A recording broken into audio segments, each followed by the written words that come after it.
Tapi ketika niat itu barangkali terhalau dengan halangan apapun, justru akan semakin besar kekuatan niatnya. Karena itulah ini yang berisik anaknya atau ibunya? Yang berisik anaknya atau ibunya ini? Ibunya. Berarti yang disuruh tenang ibunya, Ustaz. Baik ibu-ibu yang kiranya mau ngobrol, di sebelah ada gubuk-gubuk itu ya, ada saung, mungkin bisa di sana saja, karena suaranya sampai ke bawah luar biasa ini ibu. Tolong tidak ngobrol ibu ya, kerjasamanya tolong. Untuk suara kami sampai ke atas atau tidak ibu-ibu? Sampai tidak ibu-ibu? Bisa dipahami ibu bahasa saya? Ini bahasa kita juga ini ibu. Bisa ibu ya? Baik. Hitungan ketiga diam. 3. Tenang dunia ini. Ya, silakan Ustaz. Mungkin bisa dilanjutkan lagi Ustaz. Tanpa ibu-ibu tenang berarti. Kita lanjutkan sekarang. Jadi tadi apa Ustaz yang terakhir? Masalah Niat. Pada saat Raja Talut memimpin pasukan, begitu dia siapkan pasukan, falamma fasala Talutu bil junudi qala innallaha mubtaliikum binahar. Ketika Talut menyiapkan pasukan, dia mengatakan, Allah akan memberikan ujian kepada kalian binahar dengan adanya sebuah sungai. Faman syariba minhu falaysa min. Siapa nanti yang minum banyak air dari sungai ini, dia nggak bakalan bisa ikut dalam pasukanku. Wa man lam yat'amhu fa innahu minni illa man ightarafa ghurfatan biyadi. Tapi siapa yang dia minum hanya satu cakupan telapak tangan, dia akan bisa ikut. Fasyaribu minhu illa qalilan minhum. Ternyata pasukannya Talut yang jumlahnya terbatas itu banyak yang minum air sungai tadi dalam jumlah banyak, sehingga yang bisa ikut melanjutkan perjalanan tinggal sedikit. Sampai mereka mengatakan qalu la taqata lanal yauma bijaluta wa junudi. Hari ini kita tidak akan mampu untuk mengalahkan pasukannya Jalut. Sehingga Allah kasih rintangan untuk membuktikan keseriusan. Ujian itu sebagai bukti siapa yang sungguh-sungguh dan siapa yang dia hanya ikut-ikutan. Makanya pada saat terbukti bahasanya yang serius jumlahnya hanya sedikit, ikut bersama pasukan Talut berhasil menyeberangi sungai tadi, mereka mengatakan kita tidak akan mampu untuk melawan pasukan Jalut. Qala alladziina yadhunnuna annahum mulaqullah. Maka orang yang punya keyakinan kuat di sisi Allah, dia mengatakan, kam min fi'atin qalilatin ghalabat fi'atan katsiratan biiznillah. Betapa banyak pasukan yang sedikit bisa mengalahkan pasukan yang besar. Jadi begitu jumlahnya makin dikit, niatnya makin berkobar. Ketika ada banyak rintangan, semangatnya makin kuat. Itulah energi seorang mukmin. Sehingga iman ketika dihalangi sesuatu, semangatnya makin kuat. Makanya kita bisa lihat ya, kajian-kajian sunnah, semakin banyak penghalang makin meluas. Sehingga sampaikan kepada mereka yang membenci kajian sunnah, halangi kajian sunnah kalau kalian ingin kajian ini semakin luas. Karena iman tidak bisa dihalangi. Kekuatan iman itu semakin dihalangi, arusnya makin besar. Demikianlah kekuatan kebenaran. Makanya kalau misalnya Anda mau melakukan sesuatu, di depan ada banyak rintangan, tapi niatnya besar, itu akan memberikan energi yang lebih kuat. Di saat itulah saya semakin yakin ya. Jadi kalau misalnya ada berbagai macam kegiatan yang dilaksanakan oleh kaum muslimin ahlu sunnah, mau misalnya renovasi masjid, butuh dana berapa? Sekian M. Sekarang yang tersedia baru sekian. Kira-kira gimana? Wah, kita punya tantangan di sini. Di sini.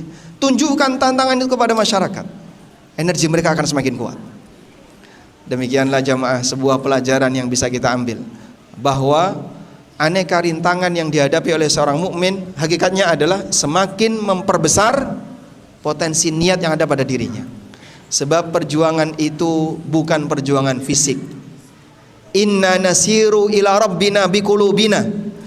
Kita berangkat menuju Allah itu dengan hati, bukan hanya dengan fisik. Sebab fisik bisa lemah, tapi batin bisa jadi sampai mati, semangatnya nggak selesai.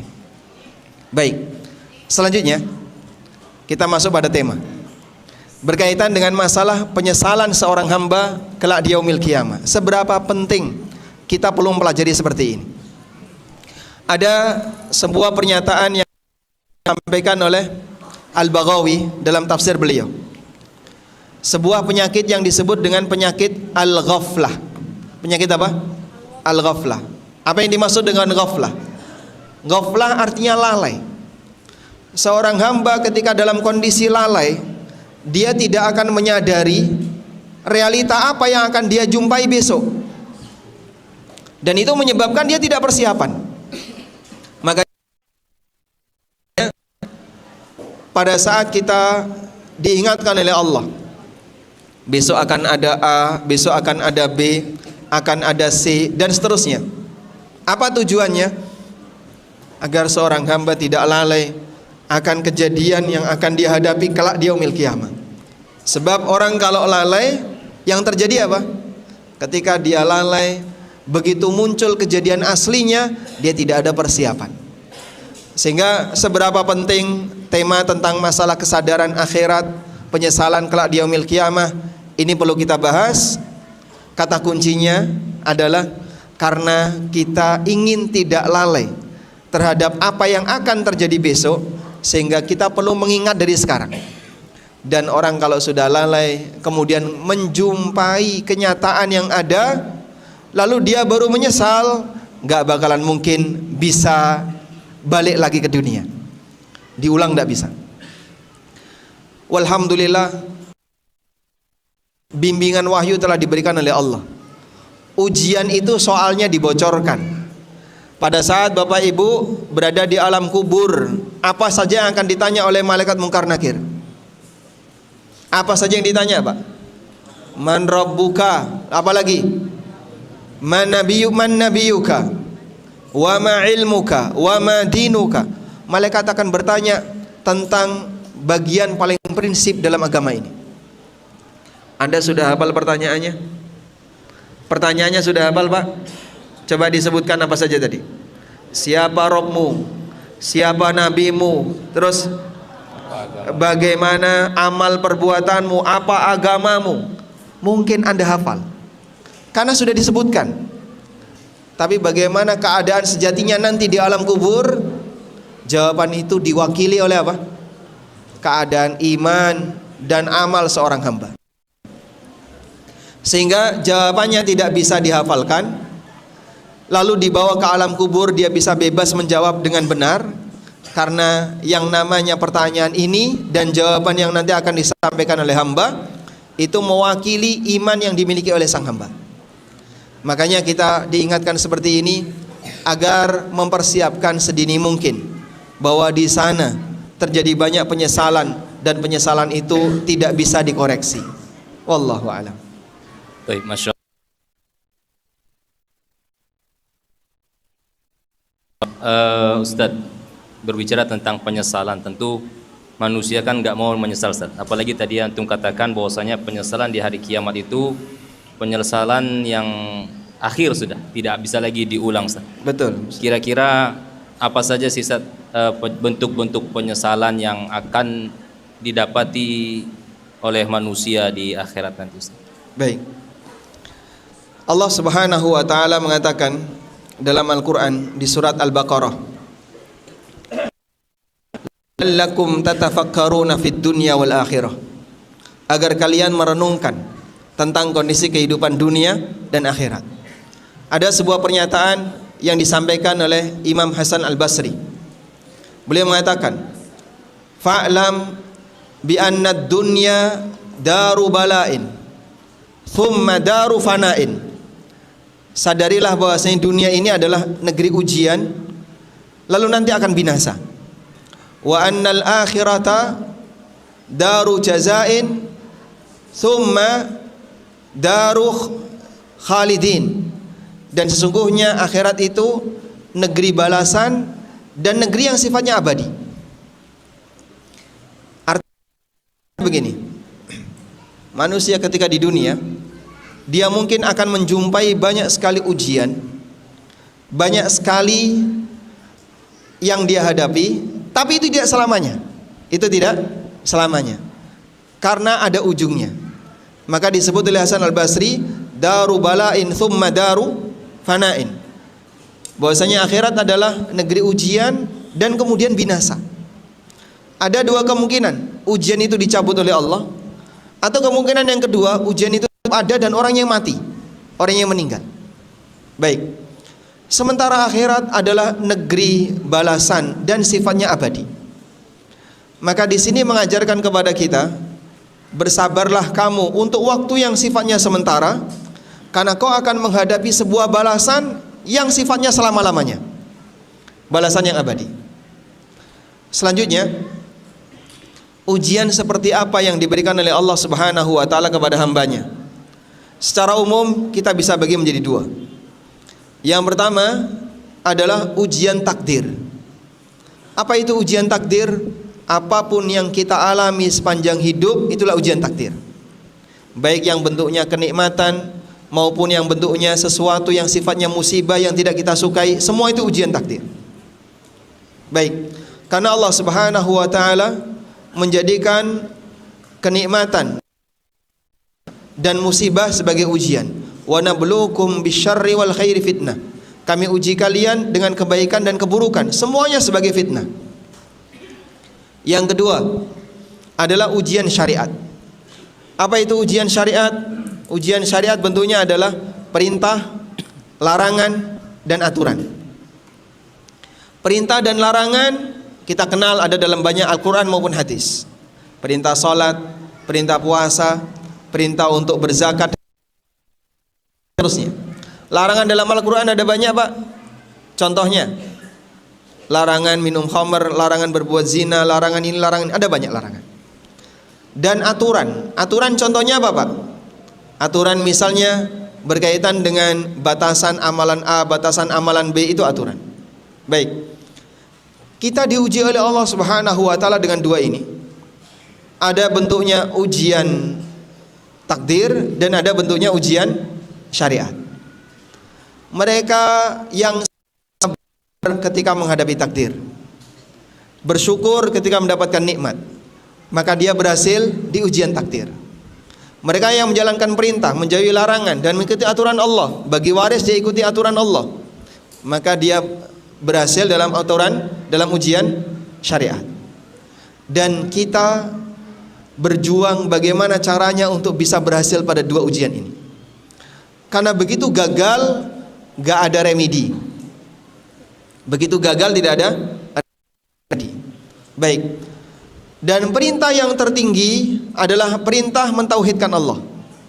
Larangan yang paling puncak adalah larangan berbuat kekufuran.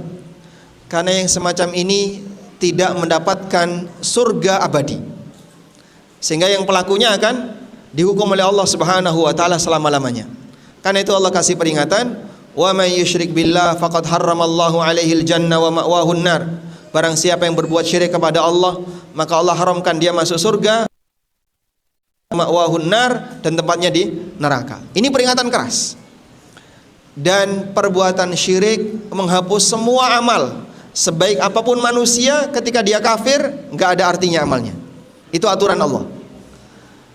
Allah Subhanahu wa ta'ala menegaskan, la in asyrakta la yahbatanna amaluka. Kalau kau berbuat syirik kepada Muhammad, seluruh amalmu akan terhapus.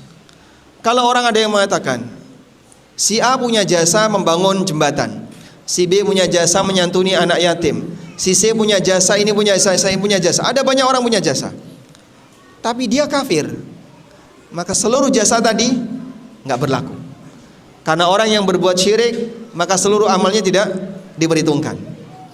Oleh karena itu jamaah, penyesalan manusia paling puncak adalah pada saat dia tidak beriman. Karena di posisi itulah dia sudah tidak mungkin lagi untuk bisa balik di dunia, memperbaiki akidahnya. Makanya jaga baik-baik bagian ini, terutama kondisi akhir hayat. Sebab siapapun punya peluang untuk kepleset ketika di akhir hayat. Mungkin sekarang dia bisa duduk di majelis ilmu belajar tauhid, namun tidak ada jaminan kalau dia akan bertahan sebagai mukmin yang baik sampai mati. Abdullah Al-Qasimi salah satu di antara contoh seorang tokoh yang dia menulis buku dalam masalah tauhid. Dia punya sebuah buku judulnya As-Sira' Bainal Islam wal Wathaniyah, sengketa antara Islam dan paganisme. Buku bagus, debat bagaimana mempertahankan tauhid dan menyerang aneka jargon kesyirikan, syubhat-syubhat kesyirikan, terutama yang disampaikan oleh orang-orang Syiah. Buku itu 2 jilid. Sampai sebagian ulama memberikan pujian terkait buku ini, dikatakan laqad ishtara bi kitabihil jannah. Abdullah Al-Qasimi dia telah membeli surga dibayar pakai kitabnya. Tapi apa yang terjadi? Dia mati ateis. Abdullah Al-Qasimi mati ateis. Tidak mau meyakini keberadaan Tuhan, tidak mau meyakini keberadaan pencipta. Dia mati dalam kondisi ateis. Maka tidak jaminan. Bawa ke belakang. Bawa ke belakang. Tidak jaminan manusia yang sekarang berada dalam kondisi bertauhid kepada Allah, dia akan bertahan sebagai ahli tauhid. Terkadang kemudian di akhir hayatnya dia mati sebagai orang kafir. Oleh karena itu, jaga baik-baik seperti ini. Pada saat Allah Subhanahu wa taala menghisab binatang, binatang dihisab fungsinya apa? Fungsinya apa? Apa fungsi binatang dihisab? Untuk apa? Menyelesaikan kedzaliman. Sebab dolim itu tidak boleh dibiarkan, sehingga sampai kedzaliman di antara binatang dibalas. Sampai kedzaliman di antara binatang dibalas. Maka Anda bisa bayangkan kedzaliman yang terjadi di antara orang berakal. Kalau kedzaliman antara binatang saja dibalas, apalagi di antara manusia. Maka pada saat kambing yang dulu nyeruduk kambing yang lain, pada saat kucing yang dulu nyakar kucing yang lain, pada saat ayam yang dulu mematok ayam yang lain, dibalas kelak di yaumil qiyamah. Allah gantikan yang pernah didolimi membalas kepada yang didolimi, dan setimpal. Serudukannya sama, lukanya sama. Setelah itu gimana? Semua binatang tadi dijadikan tanah. Maka saat binatang itu dijadikan tanah, orang-orang kafir mengatakan, ya laitani kuntu turaba. Andaikan aku menjadi tanah. Karena dia tahu bahwasanya jadi binatang tidak masuk neraka, walaupun dia pernah berbuat dolim. Karena selesai dibalas, dia kemudian hilang. Di saat itulah orang kafir bercita-cita jadi binatang. Sekarang kalau orang kafir disebut binatang, dia nggak mau. Tapi besok di yaumil qiyamah, orang kafir bercita-cita jadi binatang. Ya laitani kuntu turaba. Andaikan aku menjadi tanah. Aku tidak tercipta sebagai manusia, tapi aku tercipta sebagai binatang yang kemudian dibinasakan oleh Allah, selesai. Tidak menanggung resiko yang lebih berat sebagaimana yang akan dia alami, karena dia akan dibakar di neraka. Waliyadzubillah. Penyesalan yang lain dialami oleh manusia yang dia lebih berpihak kepada manusia yang lain, mungkin karena alasan golongan, mungkin karena alasan dia adalah tokoh agamanya, padahal itu jelas salah. Allah Subhanahu wa taala menyebutkan hal ini dalam Al-Qur'an berkaitan dengan keberadaan dan realita orang-orang yang lebih mengikuti jalan selain jalannya Rasul sallallahu alaihi wasallam. Allah Ta'ala berfirman, wa yawma ya'addu adh-dhalimu ala yadayhi yaqulu ya laitani ittakhadtu ma'ar rasuli sabila ya wailata laitani lam attakhidh fulanan khalila laqad adallani 'anidh dhikri ba'da idh ja'ani inna syaitana kana lil insani khadula. Wa yauma ya'addu dzalimu 'ala yadayhi. Pada hari di mana orang-orang zalim itu gigit jari. Orang zalim gigit jari kenapa? Menunjukkan penyesalan. Orang zalim gigit jari menunjukkan penyesalan. Lalu dia mengatakan, yaqulu ya laitani ittakhadtu ma'ar rasuli sabila, andaikan dulu saya mengikuti jalan Rasul. Ya wailata laitani lam attakhidh fulanan khalila, andaikan dulu saya tidak menjadikan fulan sebagai khalil. Apa makna khalil? Apa makna khalil? Kerabat yang, teman yang sangat dekat. Teman yang sangat dekat itu namanya khalil. Sehingga khalil minta apapun diikuti. Laqad adallani 'ani dzikri ba'da idh ja'ani. Sungguh dia telah menyesatkanku 'ani dzikri, dari peringatan, ba'da idh ja'ani, ketika peringatan itu datang kepadaku. Wa kana asyaitanu lil insani khadhula, dan setan tidak akan mau membantu manusia ketika di hari kiamat. Artinya begini, sebagian orang mengalami penyesalan di hari kiamat. Kenapa dulu ketika di dunia tidak semangat mengikuti sunnah Nabi SAW?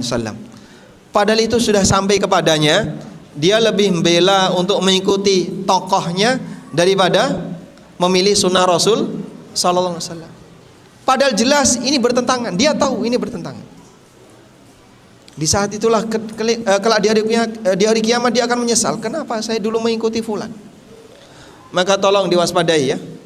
Siapapun tidak dihisab atas nama ormas, tapi setiap orang dihisab pribadi masing-masing.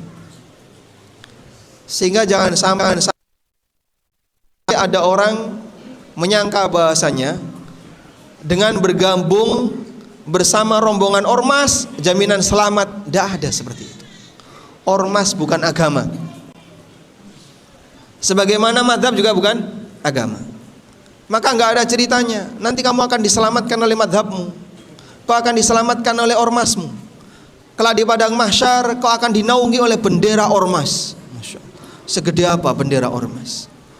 Sehingga matahari didekatkan 1 mil dia bisa berteduh di bawah bendera ormas. Karena ada sebagian orang yang punya keyakinan bahwa dengan mengikuti kelompok tertentu dia akan diselamatkan oleh kelompoknya. Nggak ada demikian. Sebab Allah Subhanahu wa ta'ala menegaskan bahwa semua yang ada di langit dan di bumi, maka dia akan datang kepada Allah abdan, sebagai hamba, dan dia akan mempertanggungjawabkan amalnya sendiri-sendiri, bukan atas nama kelompok dan golongan. Wallahu a'lam. Baik Ustaz, Masya Allah. Jadi bisa kita lihat hampir semua menyesal ini Ustaz. Yang kafir luar biasa, orang yang berbuat kezoliman, begitu melakukan juga penyesalan. Banyak orang yang menyesal dengan aneka kekurangan yang dialami karena dia gagal ujian. Iya. Begitu juga penyesalan orang yang salah panutan, salah cari teman. Termasuk Kalau ada ungkapan semua manusia ketika dia di akhirat nanti bakal menyesal, itu bagaimana Ustaz? semua manusia di akhirat bakal menyesal. Ungkapan ini benar kecuali mereka yang dirahmati oleh Allah seperti para nabi. Pada posisi ketika mereka menyesal, mereka tidak mampu lagi untuk mengulang. Dan sebagian di antara nabi menyesali kesalahannya sampai membuat mereka tidak berani untuk berdoa kepada Allah. Contohnya di mana? Pada waktu di padang mahsyar. Para nabi oleh manusia, mulai dari Nabi Adam, lalu pindah ke Nabi Nuh, pindah ke Nabi Ibrahim, pindah ke Nabi Musa, kemudian pindah ke Nabi Isa. Semuanya menolak. Dan nabi-nabi yang tadi kita sebutkan selain Nabi Isa menyebutkan kesalahannya. Ibrahim menyebutkan kesalahannya, Musa menyebutkan kesalahannya, demikian pula Nabi Adam juga menyebutkan kesalahannya. Sudah? Sampai pada yang terakhir Nabi Isa. Dan semuanya mengatakan lastu hunaka, lastu hunaka. Tidak layak untuk berdoa, malu berdoa di yaumil qiyamah. Kemudian mereka datang kepada Nabi Muhammad SAW. Lalu ketika mereka meminta kepada Nabi SAW untuk berdoa di padang mahsyar agar disegerakan hisab, Maka Nabi SAW mengatakan, ana huwa, aku yang berak. Lalu beliau sujud di bawah arsy dalam kurun waktu yang lama, sampai Allah Subhanahu wa taala perintahkan kepada beliau, irfa ra'sak sal tu'ta syaffi tu syaffa, angkat kepalamu, silakan kau minta, aku akan dikasih, berikan syafaat, syafaatmu akan diterima. Barulah Nabi SAW ketika itu menyampaikan permohonannya. Baik, jika para nabi demikian kondisinya, bagaimana dengan manusia biasa? Maka yang mukmin mereka menyesal kenapa dulu tidak semangat untuk berjuang dalam beribadah kepada Allah. Orang yang sudah pernah beribadah menyesal kenapa ibadahnya tidak diperbanyak. Semua punya peluang penyesalan. Karena itulah Allah menyebut hari kiamat sebagai hari penyesalan. Wa andirhum yaumal hasrati idz qudiyal amru wa hum fi ghaflatin wa hum la yu'minun. Wa andirhum yaumal hasrah, berikanlah peringatan kepada mereka dengan yaumal hasrah, keberadaan hari penyesalan. Ini dimaksud dari penyesalan itu hari kiamat. Semua manusia akan mengalami penyesalan. Wallahu a'lam. Baik Ustaz, tentu kita semua kan tidak mau menyesal Ustaz. Kalau dalam urusan dunia saja kita menyesal itu rasanya rugi sekali Ustaz. Kiranya Ustaz, apa kiat-kiat ataupun bekal persiapan agar kita tidak menyesal di akhirat, ataupun kalau menyesal jangan terlalu besar nih Ustaz? Apa kira-kira kiatnya Ustaz? Karena kita tidak mungkin bisa menghindari penyesalan itu, sehingga semua pasti punya peluang yang sama untuk menyesal. Nah, kira-kira peluang apa yang bisa kita lakukan, kiat apa yang bisa kita lakukan untuk mengurangi potensi penyesalan itu? Pada intinya adalah siaga dengan apa yang akan terjadi kelak di yaumil qiyamah, akan menimbulkan kesadaran bagi hamba untuk bisa lebih hidup waspada. Yang pertama, jaga iman. Jangan sampai iman ini lepas apapun keadaannya, sehingga sampai pun misalnya nyawa terancam karena orang harus meninggalkan imannya, Anda pilih bertahan mukmin atau pilih bertahan hidup? Nyawa terancam, ada tentara Israel misalnya masuk hutan Jambi, lalu berhasil menangkap orang Jambi. Kemudian Anda dikasih pilihan, kamu hidup ataukah saya tembak? Tapi hidup dalam kondisi dia kafir, jadi Yahudi, kalau enggak ditembak. Bertahan mukmin atau bertahan hidup? Bertahan mukmin. Jangan sampai hilang. Karena ini syarat satu-satunya untuk bisa mendapatkan surga. Nabi SAW mengatakan, la yadkhulul jannata illa mu'minun. Tidak ada yang bisa masuk surga kecuali orang mukmin. Tapi yang lebih parah, ketika ada orang yang tidak diancam oleh senjata atau ancaman apapun, tapi dia kafir dengan sendirinya. Disebabkan apa? Dia tinggalkan agama karena urusan dunia. Rasulullah SAW mengatakan, badiru bil a'mali as-salihati fitanan kakita'il lailil mudlimah. Bersegeralah kalian untuk beramal saleh, karena akan ada banyak ujian yang gelap gulita seperti sepotong malam yang gelap. Yusbihur rajulu mu'minan wa yumsi kafiran, wa yumsi mu'minan wa yusbihu kafiran. Ada orang yang pagi mukmin, sore sudah jadi kafir. Ada orang yang sorenya mukmin, pagi sudah jadi kafir. Yabi'u dinahu bi'aradin minad dunya. Dia jual agamanya untuk bisa mendapatkan keuntungan dunia. Dan ini cukup banyak jamaah. Ada orang yang murtad demi dapat kerja. Ada orang yang murtad demi cinta. Ada orang yang murtad demi dapat harta. Sebagaimana ada orang yang murtad demi dapat wanita.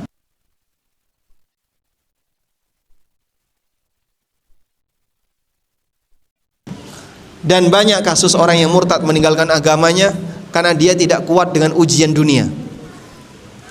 Dengan sebab ujian takdir, dia tinggalkan iman. Termasuk juga banyak orang yang maksiat di akhir hayat karena dia nggak sabar. Bahkan yang diwaspadai adalah sampai dia suudzon kepada Allah. Dan suudzon kepada Allah disebut dalam Al-Quran sebagai dhannul jahiliyah, prasangka jahiliyah. Dia sakit, dia jatuh miskin, dia hidupnya melarat, lalu emosi. Emosinya kepada siapa? Kepada takdir. Waliyadzubillah, ada orang yang emosi kepada takdir sampai dia suudzon kepada Allah, dan itu mengakhiri hidupnya. Seperti itu contoh orang yang tidak kuat dengan ujian dunia. Maka bersabarlah bagi Anda yang mungkin sedang mendapatkan ujian sakit, bagi Anda yang sedang mendapatkan ujian kemiskinan. Jangan sampai emosi kepada ketetapan Allah, karena itu bisa menyebabkan orangnya keluar dari agama, dan itu bahaya. Menjaga iman dalam arti dia jaga dengan baik, jangan sampai melakukan perbuatan yang membatalkan agama. Yang kedua, selalu komitmen dengan sunnah dimanapun kita berada. Sunnah yang dimaksud adalah ajaran Nabi SAW, terutama ajaran dari sisi akidah, ajaran dalam masalah ibadah. Karena ini harga mati. Sebab agama telah sempurna, jangan ditambahi dan jangan dikurangi. Nambahi itu gimana, Pak? Dengan membuat sesuatu yang tidak ada ajarannya. Insya Allah kita paham maksudnya. Karena sesuatu yang sempurna kalau ditambahi ngerusak. Sesuatu yang sempurna kalau ditambahi ini sama dengan ngerusak. Allah telah menegaskan, al-yauma akmaltu lakum dinakum wa atmamtu alaikum ni'mati. Pada hari ini telah aku sempurnakan agama kalian, aku sempurnakan nikmatku untuk kalian. Siapa yang mencoba nambahi, dia merusak apa yang telah diturunkan oleh Allah. Makanya Abu Bakar Ibn Ayyash rahimahullah mendefinisikan manusia yang berbuat kerusakan di muka bumi. Kata beliau ketika menafsirkan firman Allah Ta'ala, wala tufsidu fil ardi ba'da islahiha. Jangan kau berbuat kerusakan di muka bumi setelah Allah memperbaikinya. Kata Abu Bakar Ibn Ayyash, orang yang berbuat kerusakan di muka bumi, innallaha ba'atha Muhammadan sallallahu alaihi wasallam ila ahlil ardi wa hum fi fasadin. Allah mengutus Nabi Muhammad sallallahu alaihi wasallam kepada penduduk bumi ketika mereka sedang rusak. Fa aslahahumullahu bi ba'thi Muhammadin sallallahu alaihi wasallam. Lalu Allah memperbaiki mereka dengan Allah mengutus Nabi Muhammad sallallahu alaihi wasallam. Faman da'a ila ghairi ma da'a bihi Muhammadun sallallahu alaihi wasallam fa huwa minal mufsidina fil ard. Maka siapa yang mengajak orang lain untuk melakukan perbuatan yang menyalahi ajaran Nabi sallallahu alaihi wasallam, dialah perusak. Matanya ada berapa? 2. Dikasih satu lagi, dikasih satu mata lagi, mau nggak? Kenapa nggak mau? Hah? Merusak ciptaan Allah. Mata 2 itu sempurna nggak, Pak? Sempurna. Ada orang dikasih satu mata di belakang, Pak? Mau, Pak? Nggak mau. Cacat. Itu baru ciptaan Allah. Bagaimana dengan syariat Allah? Maka perusak agama yang sejatinya adalah di saat dia ngubah ajaran Allah. Anda lihat ajaran Nabi Isa alaihissalam diubah oleh ahli kitab tidak lebih dari 6 abad. Rusak. Kitabnya rusak, ajaran agamanya rusak. Tidak lebih dari 6 abad. Ajaran Nabi Musa dirusak oleh orang Yahudi sekian abad. Dan bisa jadi ajaran Nabi Muhammad SAW dirusak oleh pelakunya sendiri, oleh orang-orang yang berada di dalamnya, hanya dalam kurun waktu yang lebih cepat. Maka sebenarnya siapa yang rusak? Orang dalam atau orang luar? Orang yang rusak itu orang dalam. Makanya Anda bisa lihat ya, ini penting ini. Pada waktu Bani Israel tinggal di Mesir, waktu Bani Israel tinggal di Mesir, mereka dijajah oleh Fir'aun mereka ditindas oleh Firaun dan agama mereka tidak berubah. Setelah Bani Israel diselamatkan oleh Allah, berhasil menyeberangi Laut Merah, dan mereka tinggal bersama Musa. Lalu Musa mendatangi panggilan Allah selama 40 hari. Mereka jadi musyrik oleh As-Samiri. Hanya berapa? 40 hari. Sehingga pengaruh orang dalam As-Samiri hanya 40 hari bisa membuat Bani Israel jadi musyrik. Tapi ketika mereka ditindas oleh Firaun, selama bertahun-tahun bertahan ahli tauhid. Makanya tadi ya, tekanan fisik tidak bisa mengubah iman, tapi syubhat itu bisa mengubah iman. Sehingga di sini pentingnya Anda gabung belajar. Senjata mungkin tidak bisa membuat iman Anda berubah, tapi pemikiran bisa membuat iman kita berubah. As-Samiri hanya 40 hari. Firaun bertahun-tahun, agama Bani Israel tetap waspadalah dengan yang namanya syubhat. Ada sebagian orang yang kadang meremehkan. Saya mau mencoba mendengarkan kajian si A, si B, si C, yang dia kalau ngomong sering berdusta, cerita-cerita bohong, tapi dia ingin mendengarkan. Saya ingin coba Ustadz mendengarkan uji iman. Siapa yang jamin kau akan bertahan? Begitu kena pesonanya, Masya Allah, pesona dari cara dia bicara, pesona dari retorika, oh mantuk-mantuk. Begitu dia terkena pesona itu, jadi pengikut. Innalillahi wa inna ilaihi rajiun. Dan gak jarang orang yang sudah belajar di pesantren dalam waktu yang lama, bahkan dia lulus S1, sebagian ada yang datang dari kampus-kampus Timur Tengah, tapi ketika pulang justru dia terpengaruh dengan orang-orang yang punya dan menyimpang. Makanya gak ada yang bisa jamin ketahanan iman seorang hamba. Mintalah kepada Allah. Salah satu di antara doa yang dibaca Imam Ahmad, Anda boleh tirukan doa ini. Allahumma amitna alal Islam was sunnah. Allahumma amitna alal Islami was sunnah. Ya Allah, wafatkan kami sebagai muslim ahlus sunnah. Wallahu a'lam. Masya Allah Ustaz. Mungkin terakhir nih Ustaz, kan banyak teman-teman ini sudah lama juga ngaji agamanya Ustaz, namun terkadang kurang peduli ataupun kurang memperhatikan hak-hak saudaranya. Apakah itu juga termasuk kurangnya iman, dan apakah orang yang seperti ini pun akan menyesal nanti di yaumil qiyamah? Berkaitan dengan hak sesama muslim, hal yang perlu Anda pastikan bahwa setiap muslim ketika dia berbuat jahat kepada yang lain, bahkan sampai pun kepada orang kafir, akan ada pembalasan di yaumil qiyamah. Ada pertanyaan yang disampaikan kepada para ulama, kalau seorang muslim nyolong, maling hartanya orang kafir, lalu sampai mati mereka ketemu di hari kiamat, bagaimana cara Allah mengadili? Mungkin kita tidak tahu bagaimana cara Allah mengadili, tapi keadilan pasti akan ditegakkan. Sebab tidak boleh ada kezaliman yang dibiarkan terjadi di kerajaan Allah sementara tidak terbalaskan. Memang ada kezaliman yang sampai dunia ini hilang itu belum terbalas. Sehingga mungkin Israel yang membantai kaum muslimin Palestina sampai mereka mati, pembantaian itu belum dibalas. Orang-orang kafir yang membantai kaum muslimin Rohingya sampai mereka mati belum terbalas.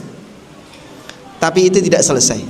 Akan ada kehidupan yang kedua di mana mereka akan ditegakkan keadilannya di sisi Allah Subhanahu wa taala. Sudah? Oleh karena itulah, berkaitan dengan hak sesama, ini jangan sampai kita membawa hak orang lain dibawa mati. Sebab nanti kita akan ditagih di yaumil qiyamah, dan itu lebih berat, lebih besar yang harus kita bayarkan. Karena nilainya tidak bisa diukur dengan materi. Pakai apa, Pak? Pahala dan dosa. Tadi pagi sudah kita sampaikan sebuah nasihat yang disampaikan oleh Imam Asy-Syafi'i rahimahullah. Beliau mengatakan, bi'sazad ilal ma'ad al-udwanu alal ibad. Sejelek-jelek bekal menuju akhirat adalah permusuhan dengan sesama masyarakat. Anda punya teman, perbanyak. Anda punya lawan, batasi. 1000 teman masih kurang, 1 lawan kebanyakan. Karena kita tidak ingin ketika menghadap Allah Subhanahu wa taala sementara ada hak orang lain yang belum kita tunaikan. Wallahu a'lam. Oh, dikasih, Masya Allah. Baik, ini sebenarnya waktunya waktu Ustadz ya, tapi tadi Ustadz memberikan waktu bagi para jamaah jika ingin bertanya, karena waktunya juga mepet. Mungkin ingin bertanya bisa berdiri, dan ada mic nggak di belakang, Bang? Silakan kalau ada pertanyaan.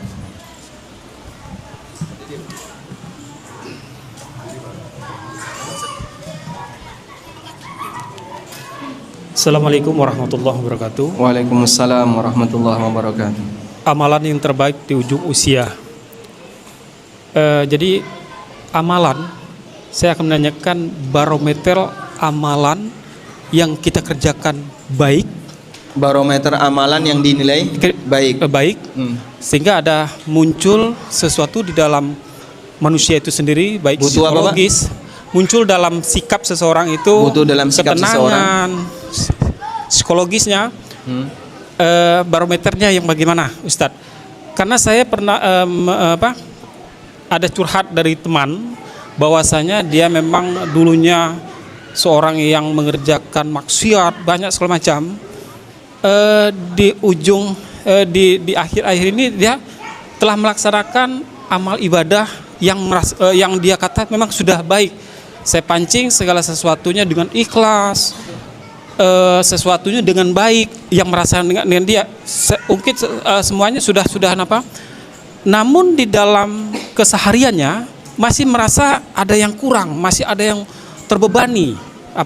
Apakah ini sesuatu yang diperbuatnya dulu, imbasnya dari perbuatan dulu itu? Baik. Makasih. Assalamualaikum warahmatullahi wabarakatuh. Waalaikumsalam warahmatullahi wabarakatuh. Baik. Beliau bertanya, apa indikator kita bisa menilai sebuah amalan itu sebagai amalan yang baik? Karena terkadang begini, Pak. Ada orang yang misalnya dia punya masa silam yang kelam ya.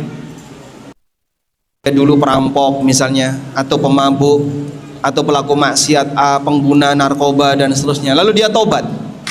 Tapi tobat dia justru malah melakukan bentuk ibadah yang tidak ada ajarannya.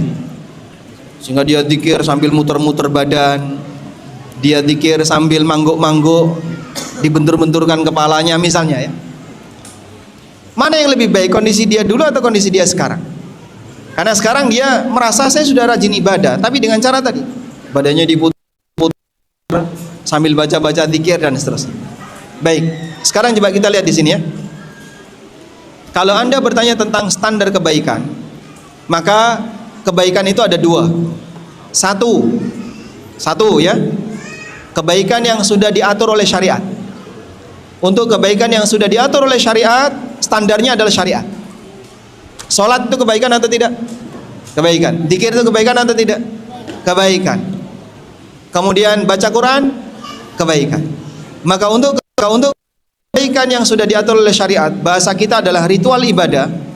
Semua ritual ibadah yang itu merupakan kebaikan yang sudah diatur oleh syariat, standarnya syariat. Logika manusia nggak boleh ikut campur di situ. Perasaan tidak boleh ikut campur di situ. Menurut aku ini sudah baik. Yang kamu kerjakan apa? Saya biasanya ngerjakan ritual seperti ini. Jam 1 malam saya bangun, kemudian saya zikir muter-muter, saya baca ini.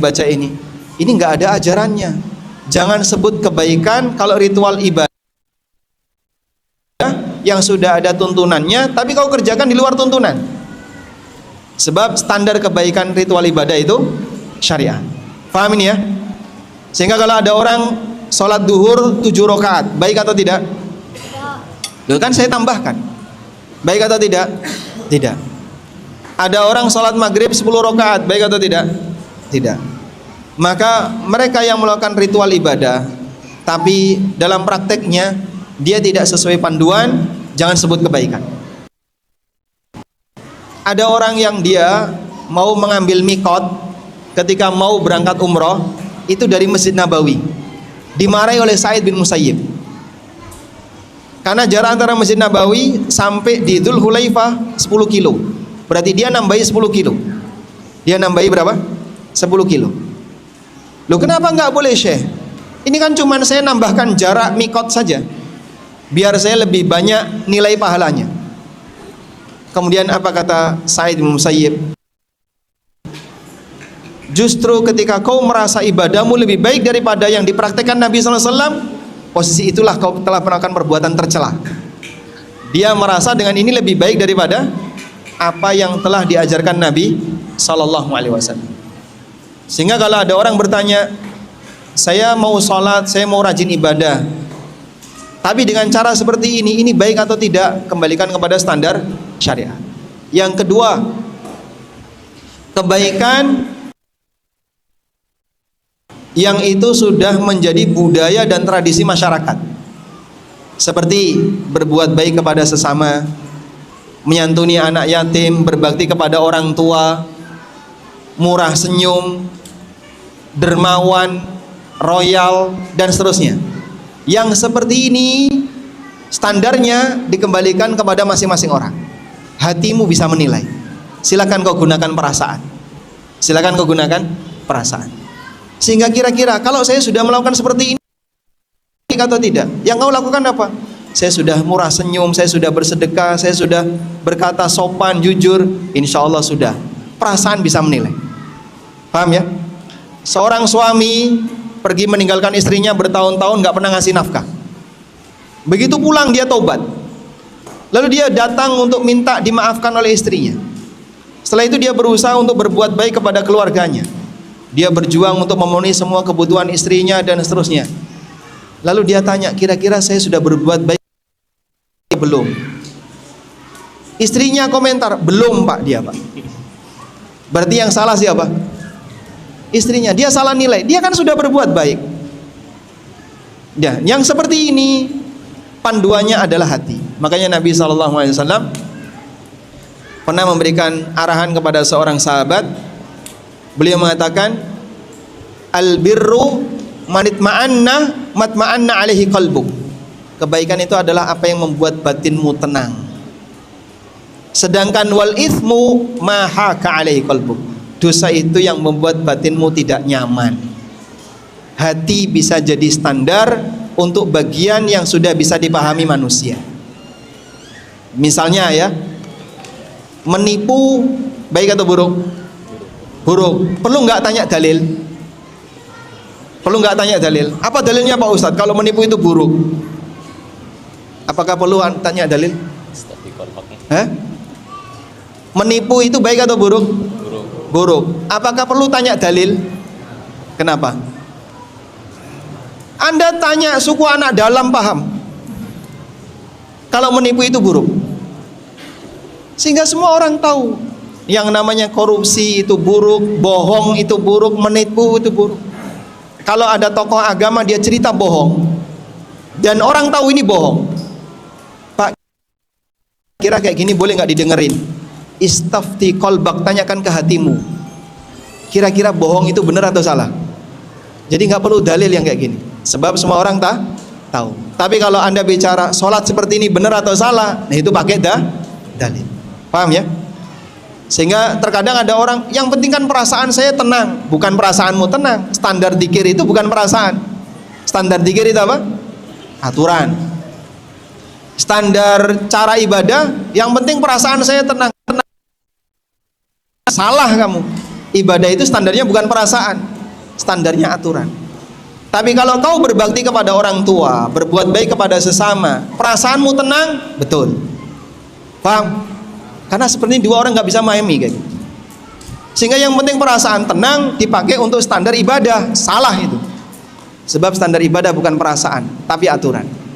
Namun kalau kau berbuat baik kepada sesama dan kau merasa tenang, silahkan gunakan perasaan.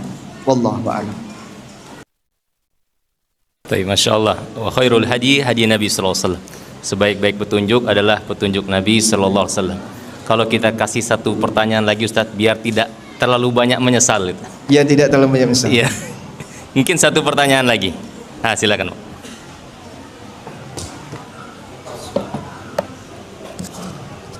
Assalamualaikum warahmatullahi wabarakatuh.